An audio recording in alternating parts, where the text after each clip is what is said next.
Rizky Febian, seorang penyanyi yang banyak digemari anak muda Indonesia, ya kan. Kabarnya dia akan menikah beda agama, teman-teman. Sangat mengherankan dan ya lumayan membingungkan. Kalau saya heranlah ataupun bingung karena langka, teman-teman. Menikah beda agama itu sangat langka. Apalagi seorang muslim, ya kan. Rizky Febian seorang muslim. Namun saya nggak tahu apa agamanya calon istri Rizky Febian ini, ya kan. Kalau pilingku ya Kristen mungkin, atau mungkin Katolik. Di kekristenan itu dilarang menikah beda agama, kan begitu. Karena terang sama gelap nggak bisa menyatu katanya. Kalau terang bersatu dengan gelap, kalau besaran gelapnya ya tentu gelap, ya kan. Kalau besaran terangnya tentu terang semua, kan begitu. Mungkin begitu maksudnya, ya kan. Tak bisa bersatu terang dengan gelap. Ya, menikah beda agama masih manusiawi lah, daripada menikah seperti yang viral baru-baru kemarin, berapa saat baru ini, ya kan.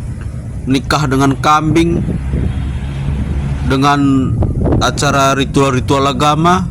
Ini kan sangat memalukan agama. Mungkin dia nggak malu menikah dengan kambing, tapi agama kan malu. Tokoh-tokoh kita itu kan malu, begitu kira-kira, ya kan. Sebenarnya di dalam Kekristenan ini pun mungkin banyak juga menikah beda agama, karena dalam kekristenan ini tidak ada ikatan-ikatan apapun. Jadi kalau sudah diperingati agama tidak mau, ya udah hak dia dan sama Tuhan, begitu. Kalau tidak bisa dilarang, ya itu urusan dia sama Tuhan. Sudah diserahkan kepada Tuhan, begitu biasanya. Jadi sangat banyak. Mungkin karena nggak terkenal seperti Rizky Febian ini, ya banyak orang nggak tahu, kan begitu.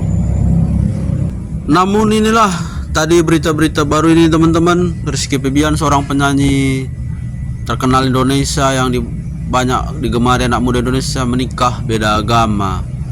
Langka dan ya membingungkan kita, teman-teman.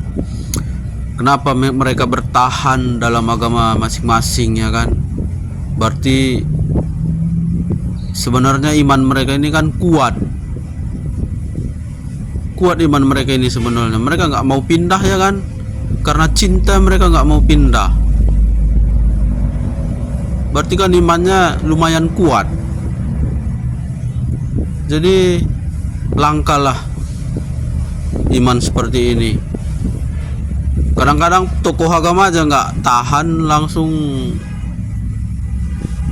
mungkin pembuka maksudnya apa namanya, yang ngerti agama lah, orang-orang yang mengerti agama saja kadang-kadang nggak tahan, ya kan. Dia kan banyak itu demi cinta dia masuk pindah agama. Ya teman-teman, terima kasih video kali ini. Salam sehat, salam semangat. Tetap menjadi orang baik. Kalau masalah dosa, masalah keselamatan itu hak prerogatif Tuhan. Tidak ada sedikit pun tenaga kuasa manusia menyelamatkan diri atau orang lain masuk surga. Terima kasih teman-teman. Salam damai sejahtera untuk kita semua.